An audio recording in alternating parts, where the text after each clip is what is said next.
안녕하세요. 저는 30 중반의 워킹맘 이정현입니다. 여러분은 남녀 사이에 친구가 가능하다고 믿으시나요?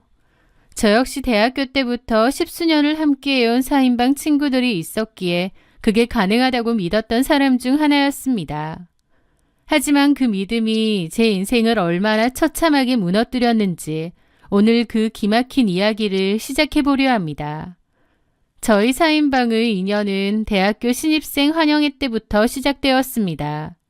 저와 성일이, 현미, 그리고 원규, 남자둘 여자둘의 조합이라 주변에서는 너희 중에 분명히 사귀는 애들 나온다.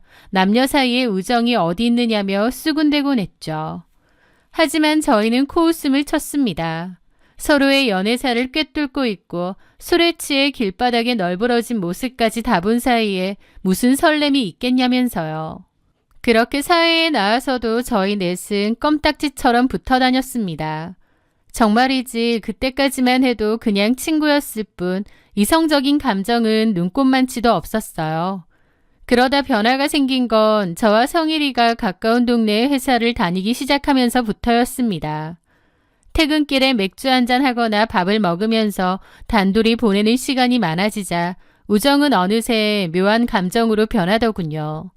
결국 저희는 연인이 되었습니다. 다른 친구들에게 알려야겠더라고요.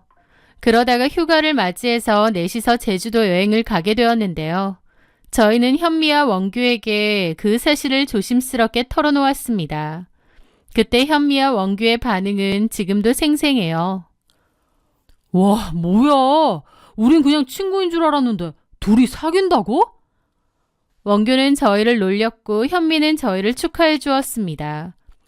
대박이다 진짜. 근데 둘이 잘 어울려. 우리는 영원히 친구 사이일 줄 알았는데 커플이 나오니까 진짜 기분 묘하다.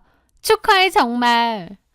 그렇게 친구들의 축복을 받으며 사귀게 되었고 후에 원규도 여자친구가 생기면서 그 여자친구까지 포함해 종종 5명이 다 같이 모이기도 했습니다. 캠핑도 가고 여행도 다니며 세상 부러울 것 없는 우정을 이어갔죠. 성일이와 저는 2년의 연애 끝에 결혼에 골인했습니다. 축복 속에 시작된 결혼 생활이었고 감사하게도 결혼 한 달 만에 아이도 가졌습니다. 임신과 출산 그리고 이어진 독박 육아. 저는 그맘때 회사도 휴직을 하게 되고 집에서 아이를 돌봤는데요. 아이는 너무 예뻤지만 처음 해보는 육아가 너무 힘들어 몸과 마음은 만신창이가 되어갔습니다. 그때 가장 큰 힘이 되어준 건 남편도 친정엄마도 아닌 친구 현미였습니다. 현미는 그맘때 다니던 회사를 그만두고 이직을 준비하고 있던 차였거든요. 집에 있는 시간이 길다며 적극적으로 제 육아를 도와준 거죠. 주말마다 저희 집에 와서 아이를 봐주고 반찬까지 만들어다 주며 저를 챙겼는데 어찌나 고맙던지요. 정연아, 너 안색이 너무 안 좋다. 잠이라도 좀 자. 내가 현우 보고 있을게. 현미는 아이 기저귀를 갈고 우유를 먹이는 일에도 능숙했습니다. 한 번은 이런 제안까지 하더군요. 너 고향 친구들 보고 싶다고 했잖아. 이번 주말에 너희 부모님 댁에 좀 내려가서 쉬다 와. 내가 금요일 밤부터 일요일까지 현우 봐줄 테니까. 아, 어떻게 그래. 우리 사이에 뭐 어때? 됐어. 그렇게까지 하는 건 내가 너무 미안하지. 말만이라도 너무 고마웠습니다. 미혼인 친구가 귀한 주말을 반납하고 저희 집 애를 봐주겠다니 저는 현미가 세상에 둘도 없는 천사인 줄로만 알았습니다. 그러다 저희는 전세 문제로 원래 살던 곳에서 조금 떨어진 아파트로 이사를 가게 되었습니다. 그때가 저희 아이가 생후 8개월쯤 되었을 무렵이었어요. 이사 후 정리로 정신없는 나날을 보내던 어느 평일 오후였습니다. 저는 밖에 급한 볼 일이 있어 외출을 했어요. 남편이 혼자 아이를 보기로 했죠. 그러다가 예상보다 빨리 집에 돌아오게 되었습니다. 아이가 저 없어서 보챌까봐 마음이 너무 급하더라고요. 그렇게 비밀번호를 누르고 현관문에 들어서는데 거실에서 웃음소리가 들리는 거예요. 거실로 들어선 저는 그 자리에 얼어붙고 말았습니다. 왜냐면 남편이 팬티 차림에 러닝 하나만 걸친 차림이고 그 옆에는 현미가 앉아 아이와 놀아주고 있었거든요. 다른 사람이 본다면 너무나 자연스럽고 평온한 마치 영락없는 한 가족 같은 풍경처럼 보일 정도였죠. 제가 우뚝 서 있자 현미가 화들짝 놀라더라고요. 어머, 정연아, 벌써 왔어? 저는 당황스러움을 감추지 못하고 물었죠. 근데 현미 너 연락도 없이 어쩐 일이야? 성일이가 SOS 쳤어. 현우가 우는데 어쩔 줄을 모르겠대. 저는 남편을 흘겨봤습니다. 애 아빠가 돼서 그거 하나 제대로 못 보니? 아니, 내가 아무리 달래도 현우가 눈물을 안 그쳐서. 얼마나 평소에 안 보면 현미까지 뭐하러 불러. 주말에 쉬는 애를. 됐어, 야. 내가 뭘 주말에 쉬어. 요즘 백수라서 집에서 놀고 먹는데. 그래도 미안하게. 오기 전에 카톡이라도 하지. 그랬으면 먹을 거라도 좀 사왔을 텐데. 현미는 겉옷을 입으며 말하더라고요. 됐네요. 우리 사이에 무슨 연락이야. 이제 너 왔으니까 가볼게. 저는 소파에 반쯤 누워있는 남편의 차림새가 자꾸만 거슬렸습니다. 현미가 돌아간 후 저는 남편에게 바로 따져 물었죠. 자기야, 아무리 현미가 10년 지기 친구라고 해도 그렇지 어떻게 팬티 바람으로 있어. 그건 예의가 아니잖아. 그러자 남편은 오히려 제가 예민하다는 듯 입이 튀어나오더라고요. 장현미가 여자냐? 걔 우리 대학교 때부터 같이 목욕탕만 안 갔지. 형제나 다름없던 애야. 현미도 아무 신경 안 쓰는데 네가 왜 그래? 너 요즘 육아하느라 너무 예민해진 거 아니야? 나한테 짜증 좀 많이 낸다. 혼자 애 몇 시간도 못 봐서 친구를 불러? 울음을 안 그치는데 그럼 어떡해? 내가 미친다 정말. 저는 사실 뭔가 찜찜함을 느꼈던 것 같아요. 본능적인 찜찜함이요. 아무리 친구라고 해도 팬티 차림의 남편, 게다가 저도 없는데 굳이 여기로 온 현미. 하지만 머릿속에 떠오른 그 생각을 입 밖으로 내면 안 될 것 같았습니다. 그래, 넷이서 여행 가서 한 방에서 잠도 잤던 사이인데 내가 괜한 오해를 하나 보다 애써 떠오르는 이상한 생각을 지워버렸죠. 하지만 이미 제 마음속에는 아주 작은 불안의 씨앗이 심어졌던 것 같기도 합니다. 그리고 그 무렵부터 남편은 주말이면 부쩍 약속이 많아졌습니다. 원래도 육아를 잘 안 해서 제가 독방 육아를 하긴 했는데 회사 동기 모임, 조기 축구회, 대학 동창 경조사 등등 이유도 다양했죠. 독방 육아에 지친 저는 남편의 잦은 외출에 서운함이 폭발해 자주 다투게 되었습니다. 그러다가 어느 날 너무 답답한 마음에 현미에게 전화를 걸어 하소연했죠. 현미야, 나 요즘 너무 힘들다. 왜? 독방 육아 때문에? 그것도 그거고 성일이가 요즘 자꾸 밖으로 돌아. 혹시 밖에서 딴짓하는 거 아닐까? 바람이라도 피우면 나 정말 못 살 것 같은데. 그러자 현미는 전화기 너머로 손살을 치는 게 느껴질 정도로 강하게 부정했습니다. 야, 정연아, 홍성일이 그러래냐? 걔는 그럴 깜냥도 안 돼요. 바람은 뭐 아무나 피니? 내가 보니까 너 지금 육아 우울증 와서 그래. 사람이 너무 지치면 예민해지고 의심되고 그러는 거야. 현미는 저를 걱정하며 달래주었습니다. 그런가? 안 되겠다. 너 이번 주말에 친정 좀 다녀와. 내가 현우 봐줄 테니까. 현우가 차 오래 타면 너무 울어서 친정이 데리고 가기 힘들다며. 내가 봐줄 테니까 너 혼자라도 갔다 와. 그리고 성일이도 내가 불러서 집안일 좀 시키고 정신교육 좀 시킬게. 너 그러다 정말 쓰러져. 친구의 진심 어린 걱정에 저는 감동했습니다. 그러면서 의심했던 것도 미안해지더라고요. 됐어. 어떻게 그래. 나 현우 보는 거 좋아. 육아가 체질에 딱 맞아. 낮에 내가 보고 저녁에만 성일이가 현우 보면 되니까. 야, 그게 뭐냐? 그런 법이 어딨어. 아이 참, 괜찮다니까. 너 나중에 내가 애 낳으면 안 봐줄 거야? 당연히 봐주지. 그러니까 성일이도 있는데 내가 현우를 우리 집에 데리고 가긴 그렇고 낮 시간 동안 니네 집에서 봐주고 저녁에만 성일이가 보면 되잖아. 너 알지? 현우가 이 이모를 얼마나 좋아하는지? 그건 알지만 너도 성일이한테만 맡기면 불안하잖아. 내가 낮에 봐줄 테니까 걱정 마. 저는 너무 고맙더라고요. 현미는 나를 이렇게 걱정해주는데 내가 무슨 의심을 한 건가 싶기도 하고요. 저는 현미의 말대로 주말에 아이를 맡기고 고향에 내려갔습니다. 오랜만에 친구들도 만나고 휴식을 취했죠. 현미에게 고마워서 상품권도 따로 준비해 놓고요. 그렇게 일요일 저녁 다시 집으로 돌아온 저는 현미에게 고맙다는 인사를 연신껏 내며 배웅했습니다. 현미가 나가고 난 뒤 이부자리를 정리하려 침대방에 들어갔을 때였습니다. 그런데 침대 헤드와 매트리스 사이 검고 긴 머리카락 한 올이 끼어 있었어요.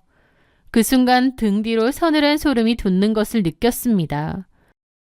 저는 출산 후 머리가 너무 빠져서 아주 짧은 단발로 자른 상태였거든요. 하지만 제 손가락에 걸린 머리카락은 허리까지 내려오는 검고 긴 머리카락이었습니다. 마치 현미의 머리카락처럼요. 그 머리카락을 손에 쥔 채 한참을 멍하니 서 있었습니다. 낮에만 와서 애를 봐준다고 했는데 침대에 머리카락이 왜 있을까? 머릿속에서는 수만 가지 생각이 소용돌이쳤지만 애써 부정했습니다. 아니야, 현미가 애를 보다가 피곤해서 잠깐 잠들었겠지. 성일이랑 현미가 그럴 리가 없잖아. 하지만 가슴 한구석에서 피어오른 의심은 순식간에 제 온몸을 잠식해 나갔습니다. 그날 이후 저는 남편의 행동 하나하나를 유심히 살피기 시작했습니다. 하지만 남편은 평소와 다를 바 없었습니다. 오히려 평소보다 더 다정하게 굴며 현우를 챙겼고 제가 피곤해 보이면 먼저 쉬라고 등을 떠밀기도 했죠. 하지만 제 속은 끝없는 의심에 시커멓게 타들어갔습니다. 그러던 어느 날 오후였습니다. 유모차에 현우를 태우고 산책을 나갔다가 돌아오는 길이었죠. 엘리베이터에 탔는데 인상이 좋아 보이는 60대 아주머니 한 분이 함께 타셨습니다. 안녕하세요. 제가 먼저 가볍게 인사를 건넸습니다. 아주머니도 웃으며 화답하더니 유모차 안에서 새근새근 잠든 현우를 물끄러미 바라보시더군요. 그러더니 고개를 갸웃하며 물으셨습니다. 10층에 새로 이사 온 집 맞죠? 네, 맞아요. 이사 온 지 2달 조금 넘어요. 제 대답에 아주머니는 현우와 제 얼굴을 번갈아 보시더니 조심스럽게 한마디를 더 얹으셨습니다. 그런데 아기 엄마 맞죠? 그 질문이 너무 뜬금없어 저는 당황했습니다. 네?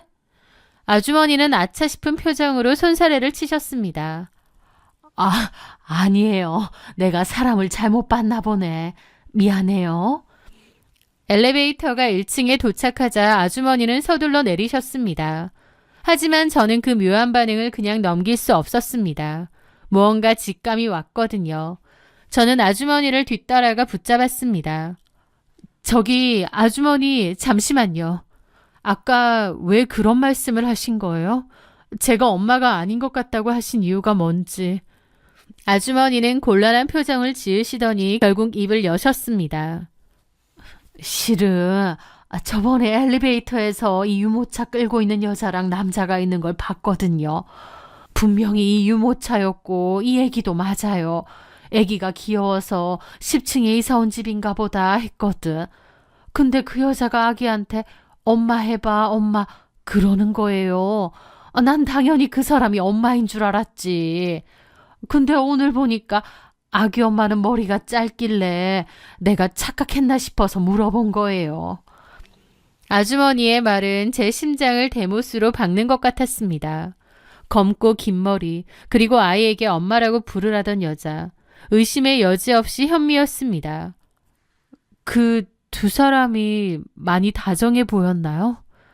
제 목소리가 파르르 떨렸습니다.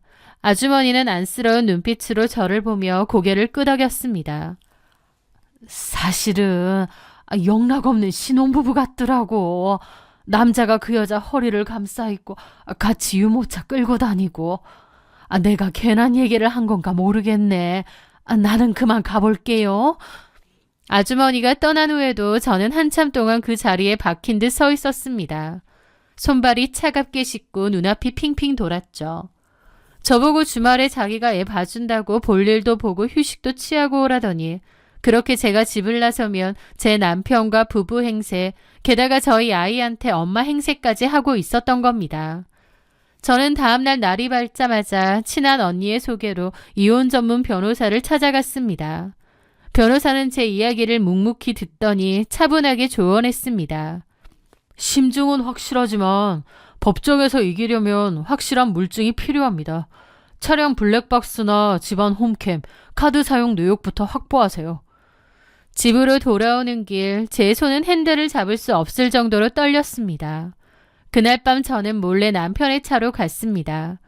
떨리는 손으로 블랙박스 메모리 카드를 뽑아 집으로 올라왔죠. 컴퓨터에 카드를 꽂고 영상을 확인하다가 결국 그 자리에 주저앉아 오열하고 말았습니다. 남편이 주말에 저희 집에 온 현미를 데려다주는 영상에서는 그들의 진심과 추악한 대화들이 쏟아져 나왔거든요. 정연이는 진짜 아무것도 모르고 나한테 고맙다고 하는 게 너무 바보 같지 않아? 걔 원래 무심하잖아. 처음엔 좀 미안했는데 이제 그런 마음도 안 들어. 내가 대신 지혜 많이 봐주잖아. 착하네, 장현미. 그 김에 우리 성일이랑도 좀 놀고 너랑 나랑 속궁합 잘 맞을 줄 어떻게 알았겠냐? 그러니까 이럴 줄 알았으면 정연이 말고 너랑 결혼할걸. 두 사람은 제 욕을 하며 낄낄거리고 음담패설도 서슴지 않았습니다. 저는 현미랑 오랫동안 친구였지만 현미에게 그런 모습이 있다는 건 처음 알았습니다. 제가 현미를 천사라고 믿으며 고마워했던 그 시간들이 저들에게는 그저 조롱거리에 불과했던 거죠. 육아를 도와준다며 제 곁을 맴돌던 현미의 진짜 목적은 제 아이가 아니라 제 남편 홍성일이었습니다. 저를 보내놓고 저희 아이도 있는 집에서 둘이서 얼마나 추접스러운 짓을 일삼았을지 생각하면 피가 거꾸로 솟더라고요. 가장 믿었던 친구와 가장 사랑했던 남편, 그 두 사람이 짠 잔인한 연극 속에 저만 철저히 광대가 되어 있었던 거죠. 저는 변호사에게 전화를 걸었고 제가 모은 증거에 대해서 이야기를 했습니다. 그 후 폭풍 전야 같은 고요함 속에 저는 차근차근 칼을 갈았죠. 그 와중에도 아무것도 모르는 장현미는 뻔뻔하게 카톡을 보내오더군요. 정연아, 나 새로 회사 들어가기로 했어. 성일이가 자기 회사에 자리 났다고 해서 면접 봤는데 합격한 거 있지? 그래도 주말에 종종 현우 봐주러 갈게. 친구 좋다는 게 뭐니? 그 문자를 보는 순간 구역질이 올라왔지만 저는 이를 악물고 답장을 보냈습니다. 축하해. 주말에는 내가 있을 거라 굳이 올 필요는 없을 것 같아.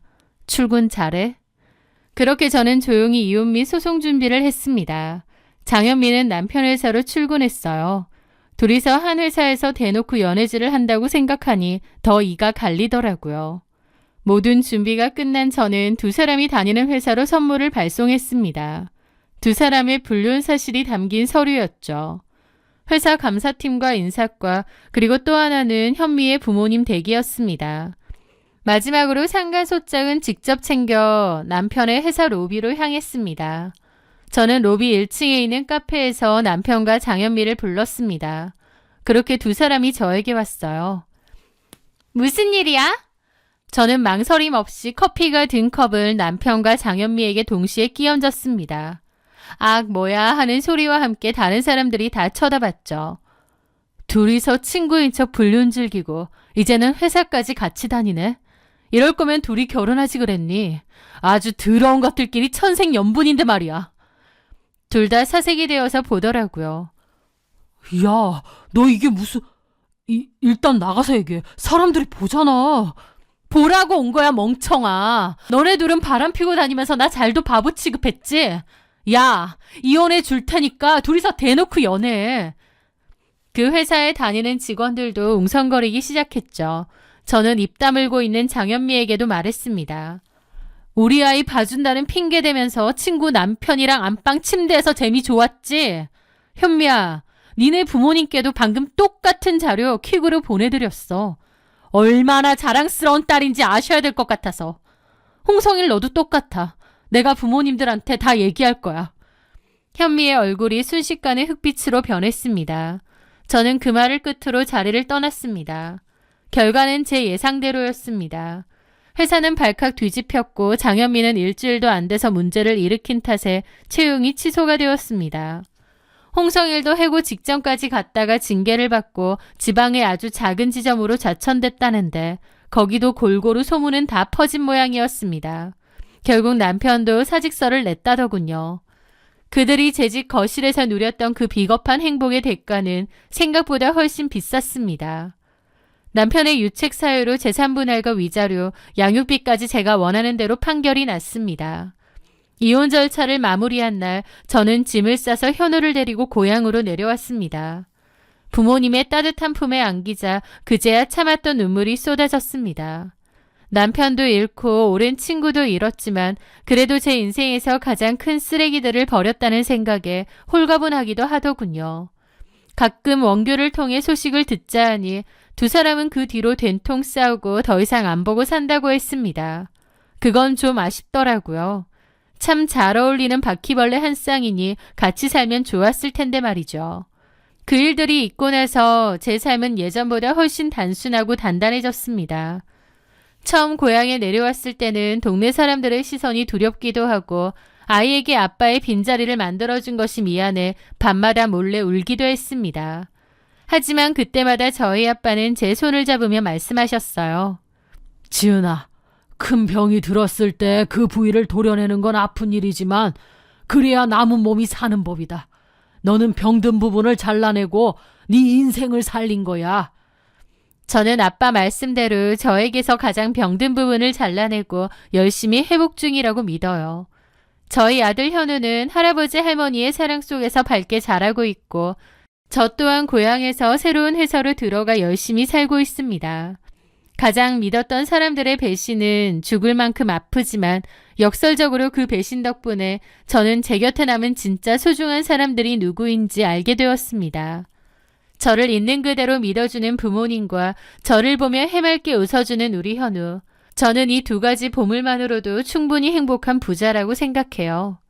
제 긴 사연 들어주셔서 감사합니다.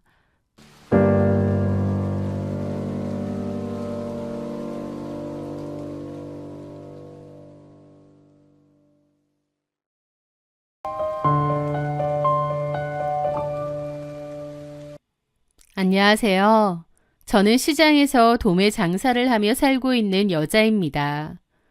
제 인생은 시작부터가 흙먼지 날리는 비포장 도로였습니다.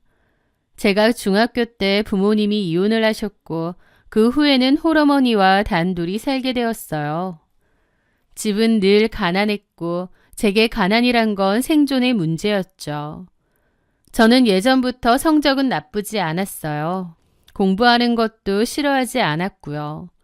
그래서 학교 성적은 늘 상위권이었고 가고 싶은 대학교도 있었습니다. 하지만 집안은 너무 어려웠고 도저히 대학을 갈 형편이 되지 못했습니다. 엄마도 식당에서 일을 하셨는데 두 사람 겨우 입에 풀 칠할 정도만 버셨어요. 게다가 아빠가 양육비도 제대로 주지 않으셨기에 더 쪼들렸죠. 그 상황에서 대학을 가겠다는 건 너무 욕심이었습니다. 그래서 저는 대학 진학을 포기하고 일찌감치 생활 전선에 뛰어들게 되었습니다. 또래 친구들이 예쁜 옷을 입고 캠퍼스를 누빌 때 저는 머리를 질끈 묶고 먼지 묻은 옷을 입은 채 시장 바닥을 누비고 다녔습니다.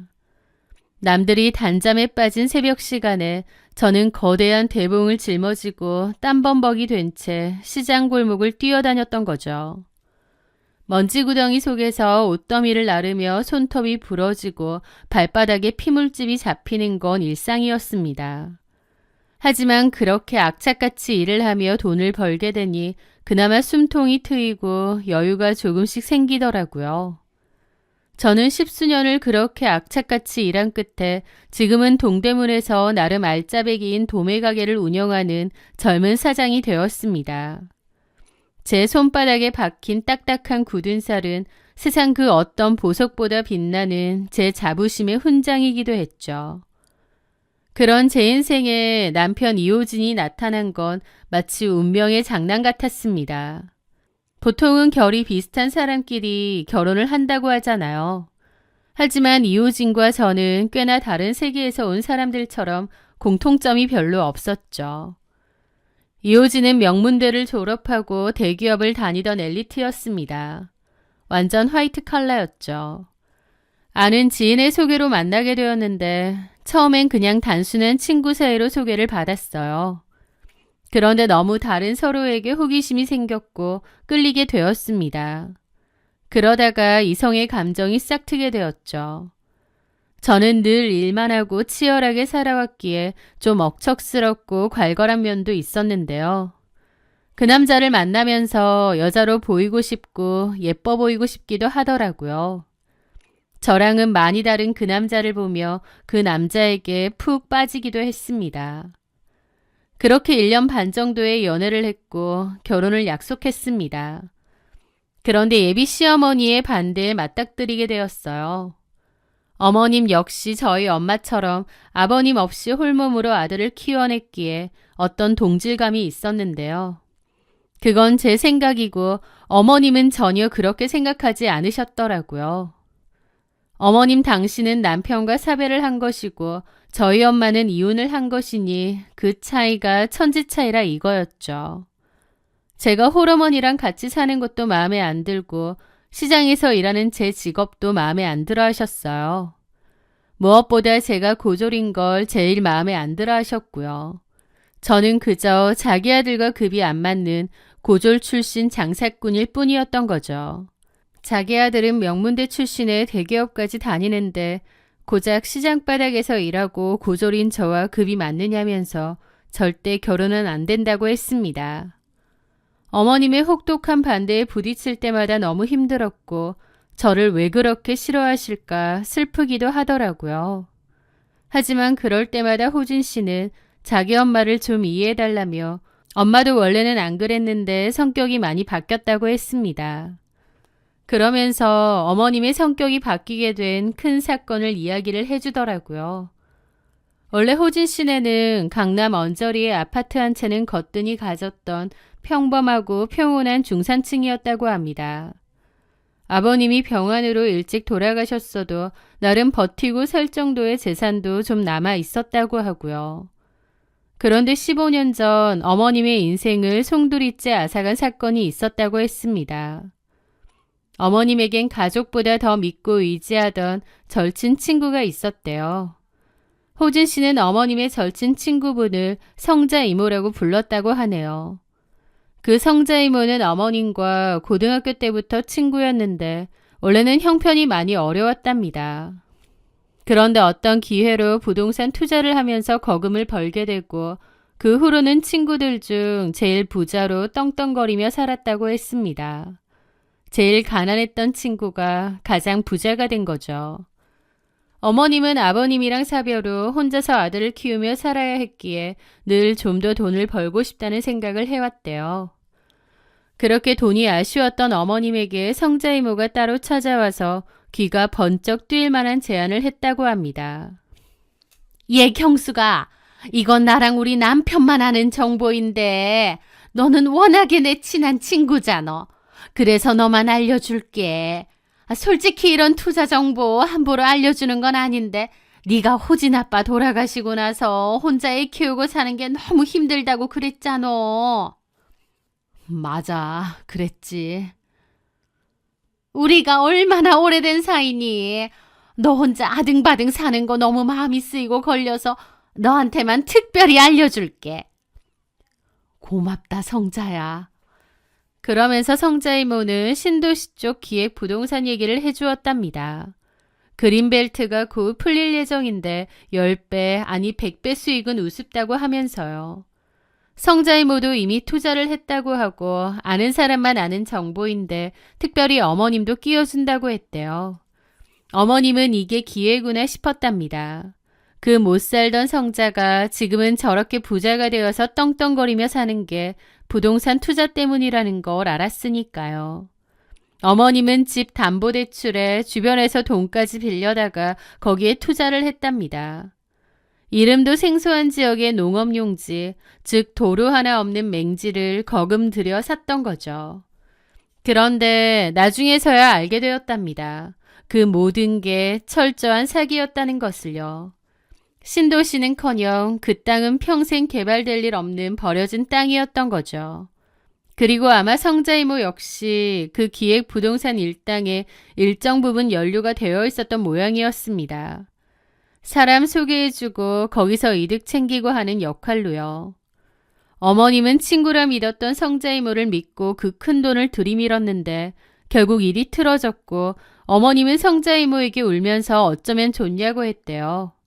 그랬더니 성자 이모는 어머님을 달래면서 다른 사람은 몰라도 네 돈은 꼭 돌려주겠다고 신신당부를 했답니다.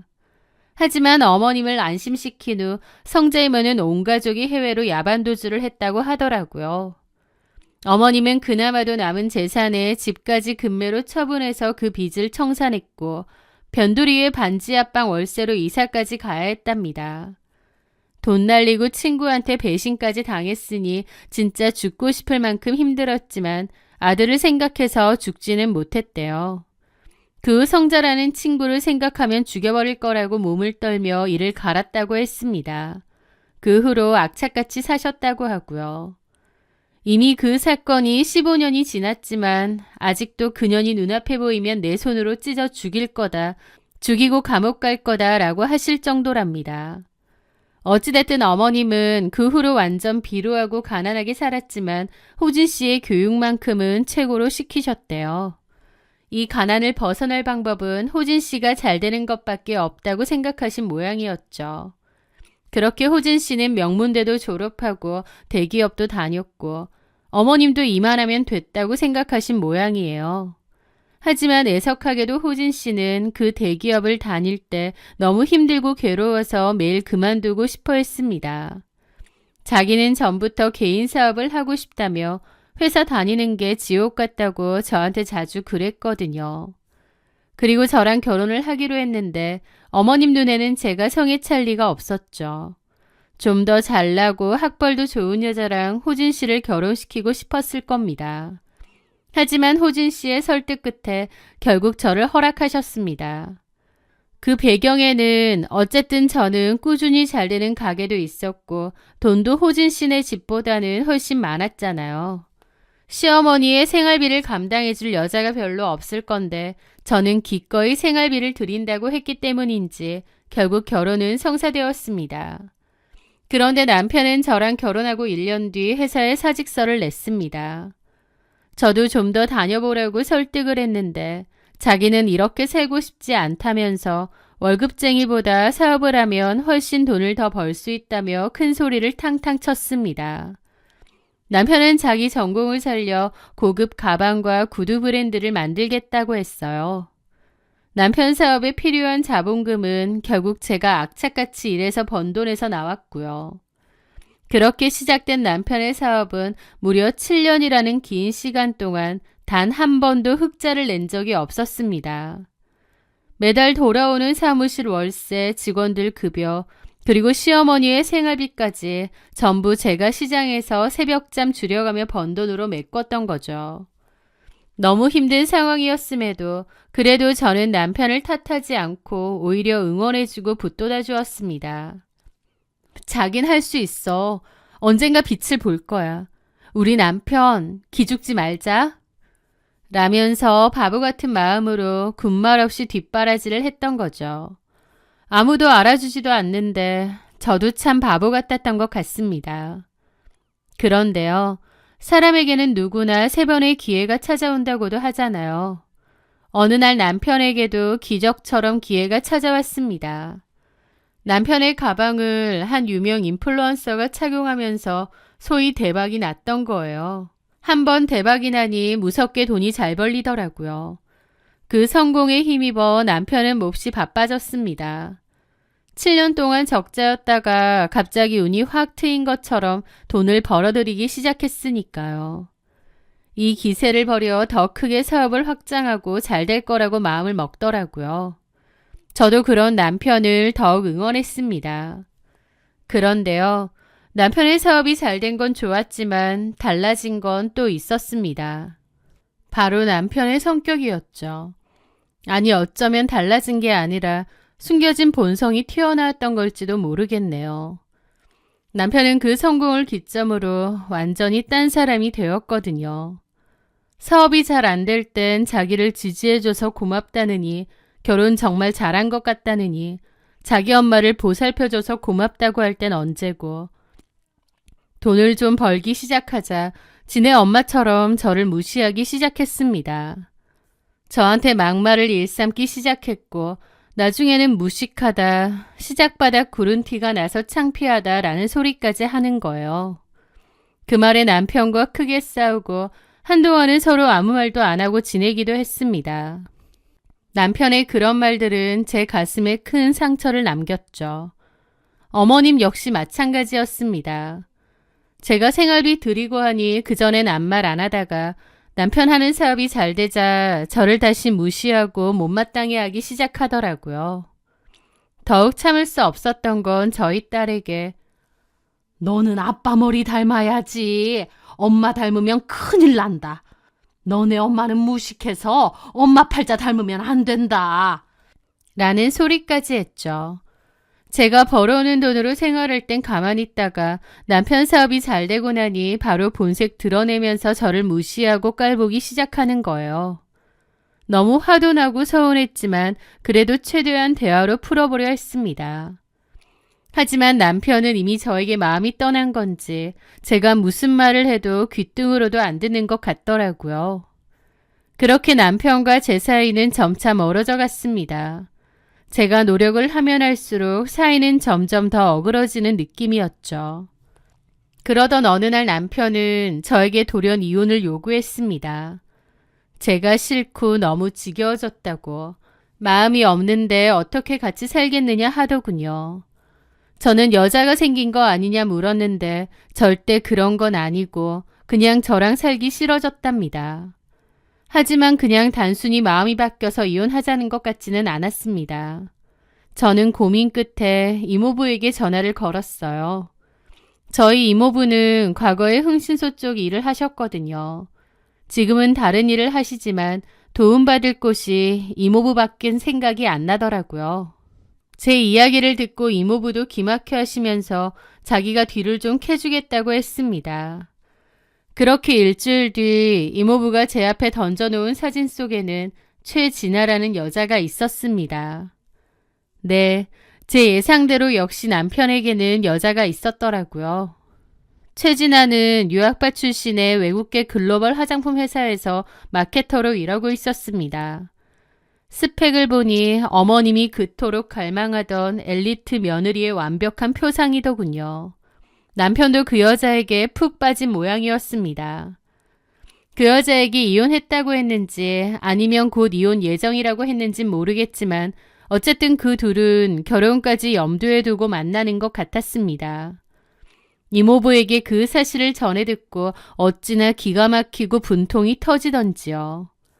지 힘들 때, 쥐뿔 없을 때 가장 옆에서 도와주고 응원해줬던 조강지처에게 어떻게 이렇게 비수를 꽂을 수 있나요?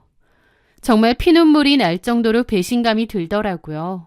남편은 그 후에도 저에게 이혼을 계속 요구했고 저는 남편에게 네가 최진아라는 여자랑 바람을 핀다는 사실을 알고 있다고 했습니다. 남편은 이제 내 뒤까지 캐느냐며 더 난리법석을 떨었어요. 저는 남편이 뭐라고 하든지 이혼은 거부했고 그 여자를 상대로 상간소송은 걸기로 했습니다. 저는 죽어도 이혼은 안 해줄 거고 그 여자에게 계속 소송은 걸 거라고 했죠. 그 사실을 알게 되자 어머님이 제 가게에 들이닥쳤어요. 그전에는 시장에서 일하는 며느리가 부끄러웠던지 한 번도 오지 않았는데 제가 상간녀 소송한다고 하자 바로 들이닥친 거죠. 그러면서 남자 마음 떠났으면 좋게 좋게 이혼해주면 되지 왜 이렇게 일을 크게 만들고 추접스럽게 구느냐고 따지는 거예요. 어머니, 추접스럽게 군다고요? 제가요? 지금 누가 누구한테 그런 소리를 하시는 거예요? 7년간 헌신한 마누라 내팽개치고 바람피는 어머님 아들 이호진이야말로 추접스러운 인간 아닌가요?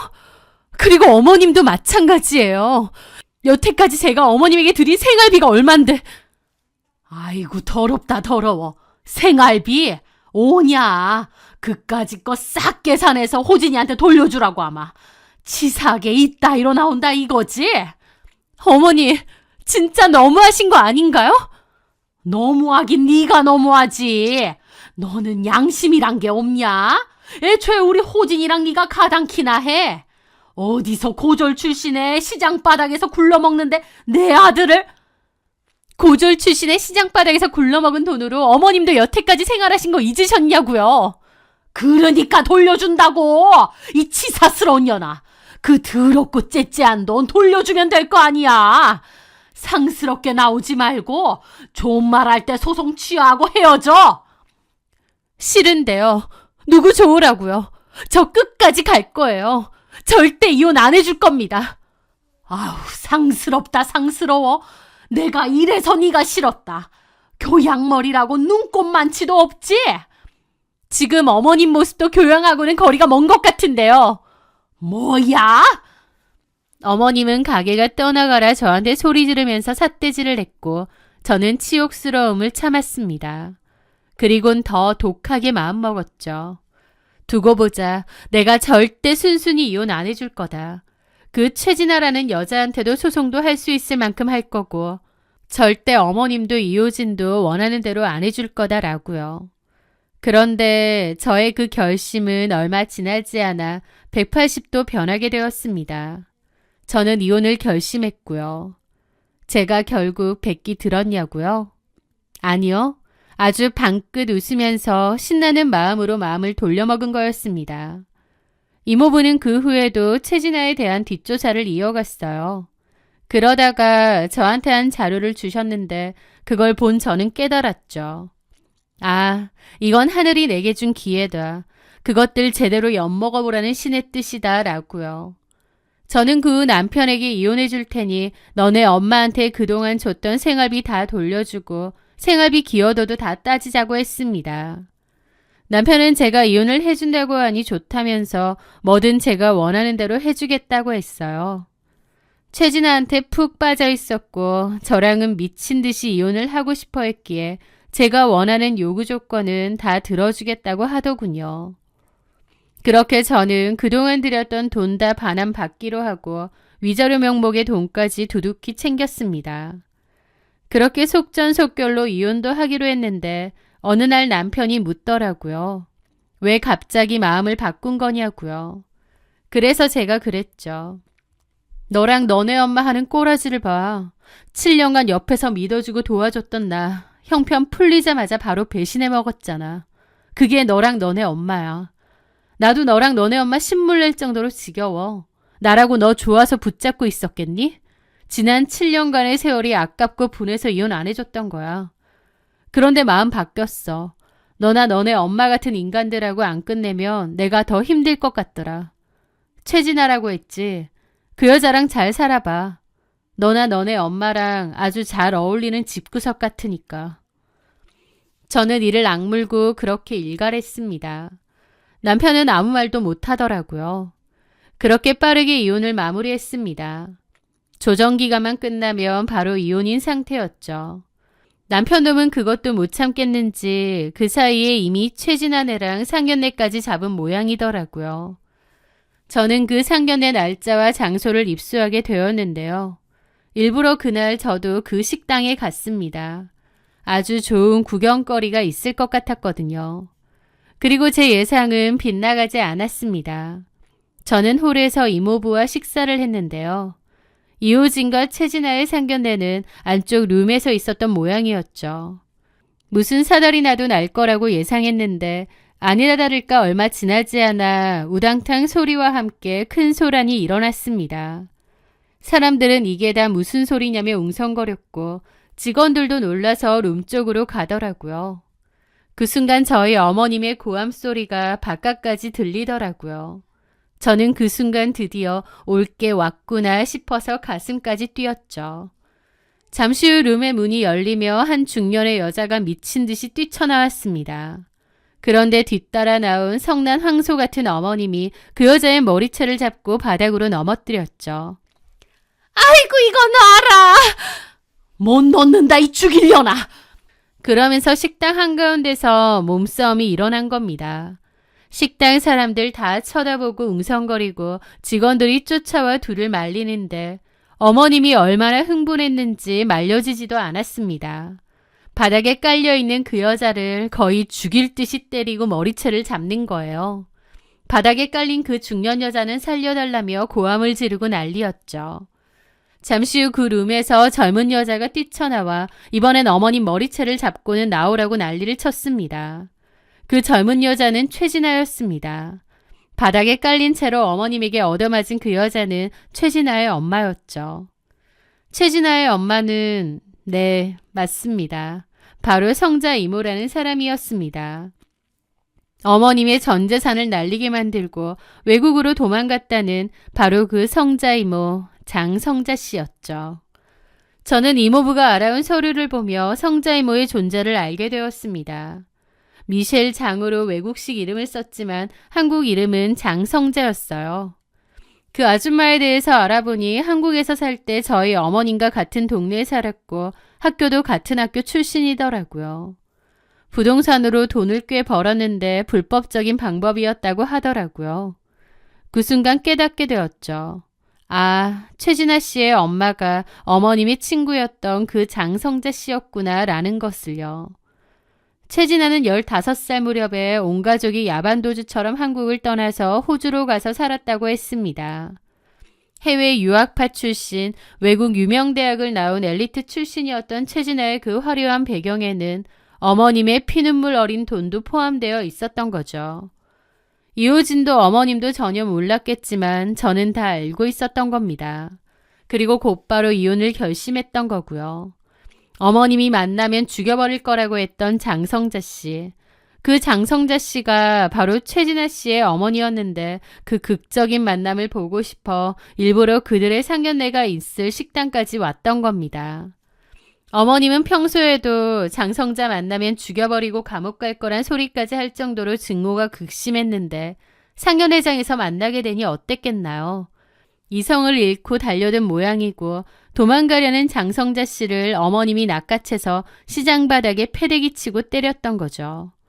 장성자 씨는 코피까지 터졌고 어머님은 진짜 장성자 씨를 죽일 기세였는데 뒤늦게 최진아가 달려와 자기 엄마한테서 떨어지라며 어머님 머리채를 잡은 겁니다. 그랬더니 어머님도 눈이 돌아서 최진아 머리채까지 잡고 싸대기를 날렸고 최진아 아버지의 이호진까지 달려와 뜯어 말렸습니다. 서로 밀치고 때리면서 엄청난 소동이 일어났고 도저히 직원들이 와서 말려도 소란이 멈추질 않으니 결국 경찰에 신고까지 했죠. 저는 멀리서 그 모습을 유유히 보다가 코웃음을 치며 이모부와 자리를 떠났습니다.